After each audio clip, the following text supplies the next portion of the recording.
Mikołaj obieży świat na Krecie. Odcinek 17.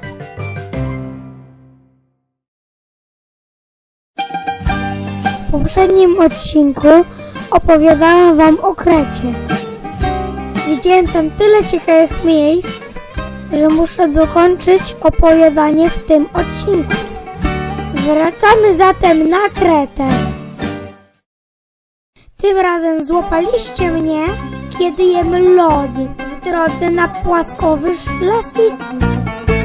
Ten bezodpływowy płaskowyż to naturalna twierdza. Idealnie płaski teren, otoczony dookoła górami, nie jest połączony z resztą wyspy żadną doliną. Do dziś malowniczym symbolem Lasity są setki nawadniających wiatraków. Odwiedzamy mały klasztor Widiani. Klasztor poświęcony jest życiodajnemu źródełku. Nie jest zbyt stary. Pochodzi z połowy XIX wieku, ale został zbudowany na ruinach znacznie starszego. Największą, szczerze mówiąc mocno przereklamowaną atrakcją okolicy jest jaskinia Dictee. Idziemy do jaskini, w której podobno urodził się Zeus. Aby się do niej dostać, trzeba podejść około 150 metrów w pionie. Dla niektórych to nie lada wyzwanie. Wreszcie schodzimy do jaskini.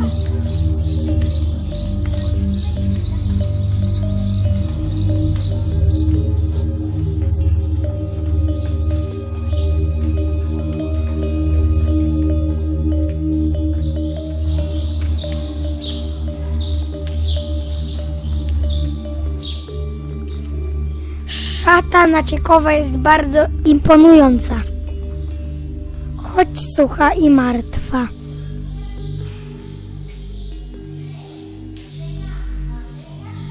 Po zejściu na dno sali okazuje się, że to już wszystko. Cała jaskinia to praktycznie jedna opadająca stromo sala. Trochę mało jak na wielką atrakcję.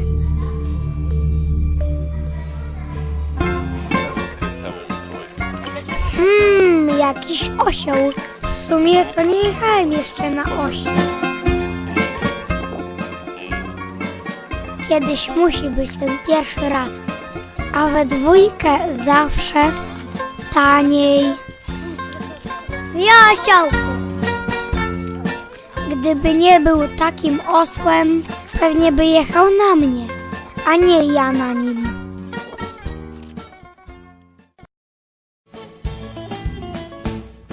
Ta piękna miejscowość, wyglądająca jak Saint-Tropez, to Agios Nikolaos.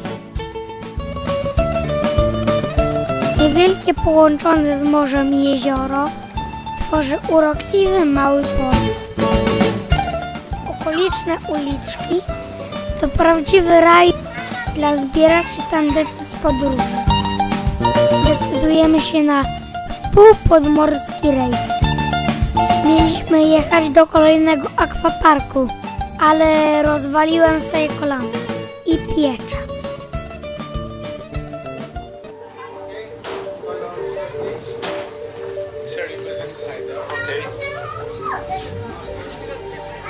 Witaj, podwodny świecie.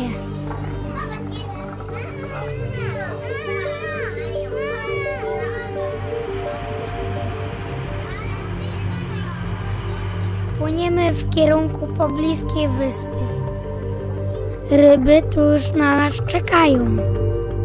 Zwłaszcza, że obsługa je dokarmia.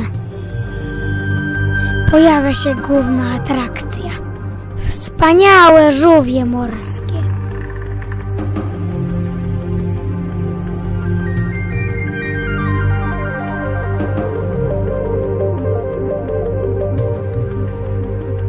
Przez dłuższy czas podziwiamy podmorskie okolice.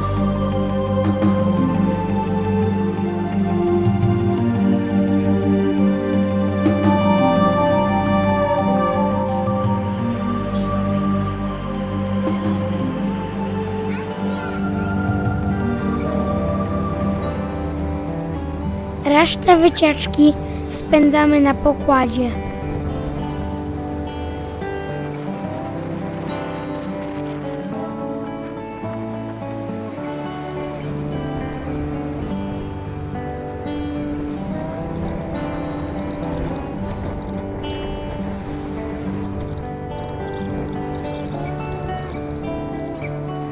Tu na przykład kręcili jakiś słynny film, którego i tak nikt nie oglądał.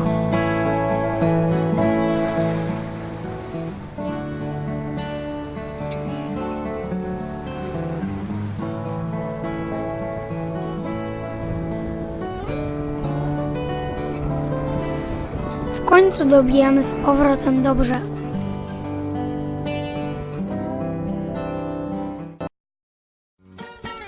Dalej jedziemy wzdłuż brzegu. Słynną wyspę Trędowatych, Spinalongę, widzimy tylko z daleka.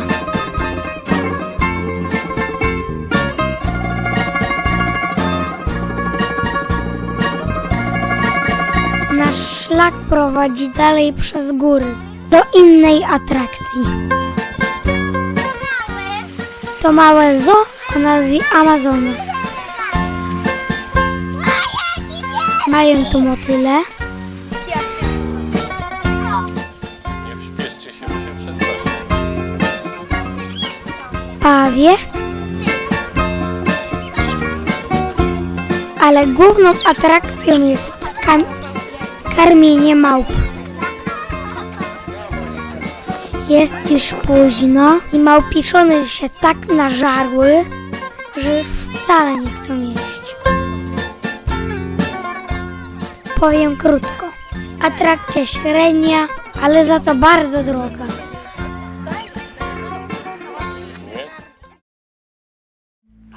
Pada deszcz. Kreta kojarzy się ze słońcem, ale nawet w sezonie może tu popadać. Przeczekujemy. Czekamy, kiedy przejdzie deszcz. Kiedy przejdzie deszcz.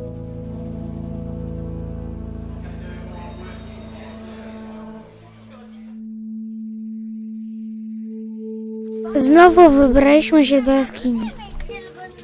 Jaskinia Swendoni reklamowana jest nie tylko jako najpiękniejsza, ale też najdłuższa turystyczna jaskinia na Krecie.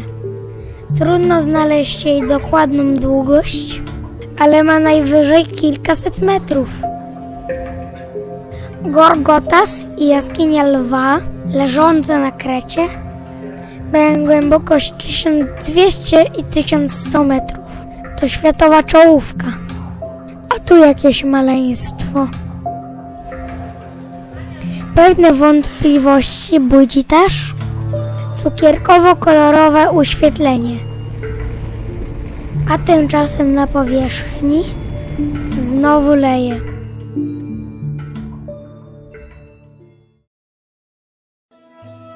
Ale ładne miasto. Mikołaj Obierzyszec pozdrawia z Retymonu. Retymon to około 40-tysięczne miasto założone jeszcze w okresie minojskim. Najładniejsze są okolice twierdzy i portu weneckiego. To obok Chanii, drugie miasto z malowniczą starówką na Krecie. Kręte uliczki są pełne turystów. Meczet z okresu panowania tureckiego przypomina cokolwiek bunkier. Pełni obecnie funkcję sali koncertowej.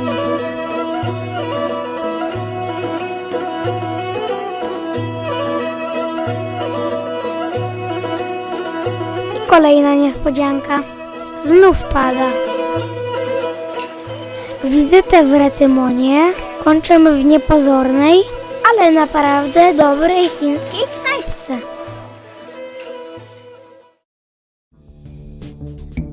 Kierujemy się teraz na południe. W w kierunku innej ważnej atrakcji Krety. Najpierw musimy przejechać przez malowniczy wąwóz.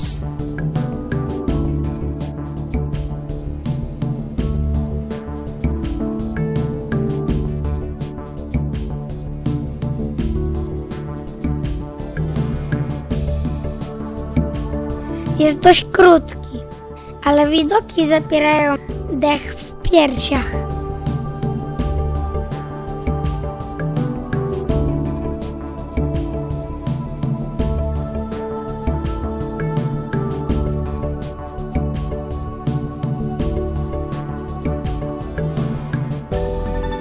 Po drugiej stronie zielone stoki opadają do morza.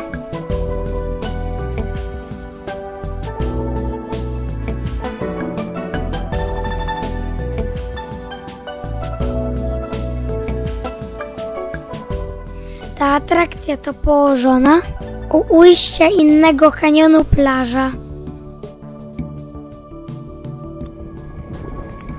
Z płatnego parkingu schodzimy w dół.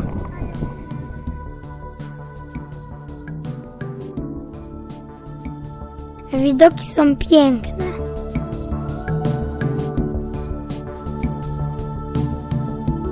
To plaża palmowa Preveli, reklamowana jako must see Krety.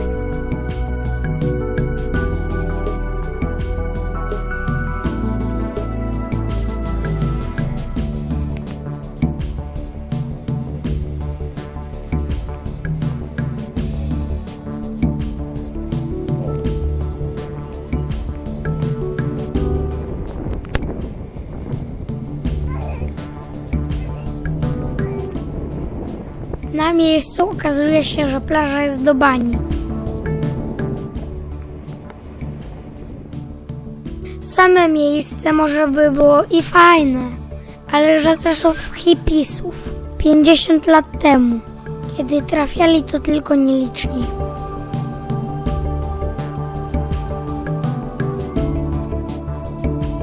Na szczęście są duże fale. Zawsze to trochę uciechy.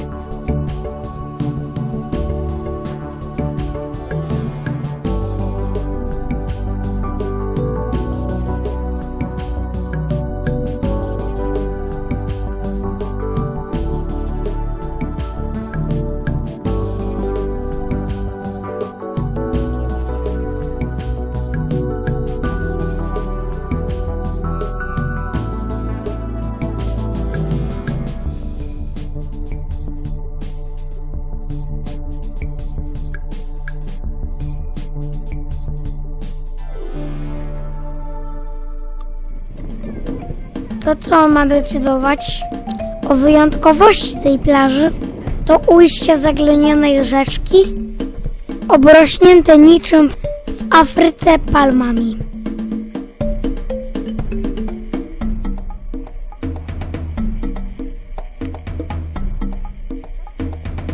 W sumie fajne, ale znowu tłumy turystów. Jednak przereklamowany.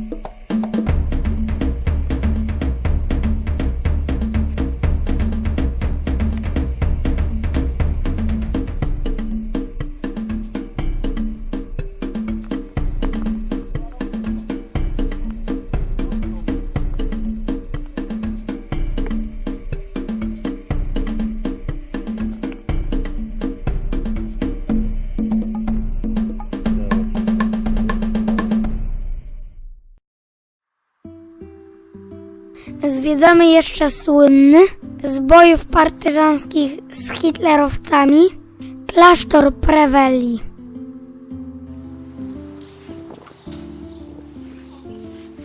Dość urokliwy.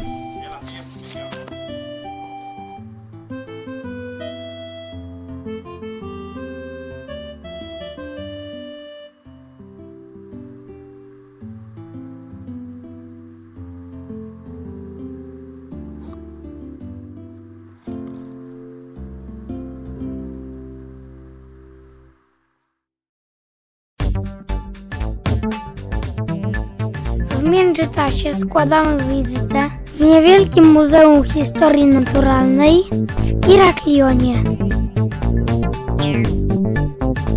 Mają tu wystawki wypchanej lokalnej fauny.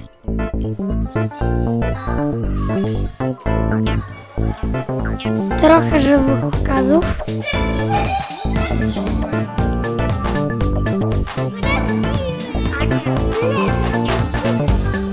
Jest też centrum dość standardowych eksperymentów popularno-naukowych.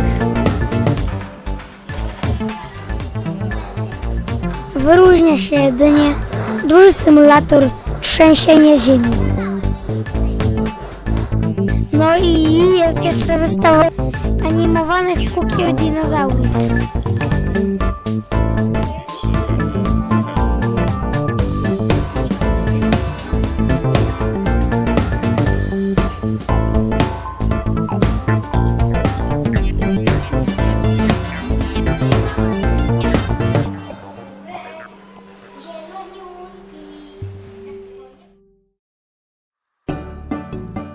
Zbliża się koniec greckich wakacji. Ostatnie kąpiele w basenie.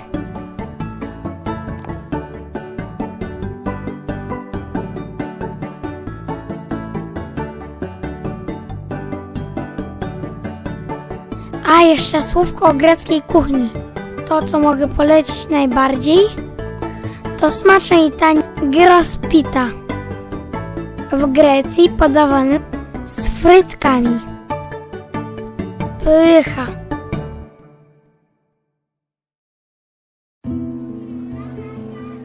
Czas już do domu. Nic dziwnego, że miny takie marne. Grecja to jednak kraj bałaganu. Nasz lot jest na przykład ciągle opisywany jako do Grenady. W sumie tam jeszcze nie byłem. Szkoda, że nie lecimy tam naprawdę.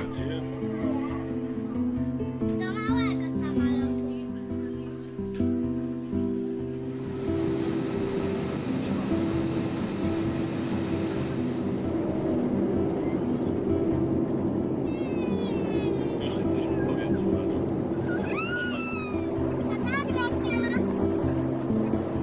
I przelatuje transporty Filipiny. O, tak się rozbierały.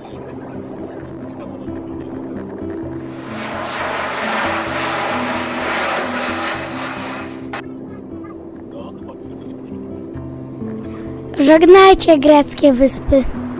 A może do zobaczenia? To już koniec.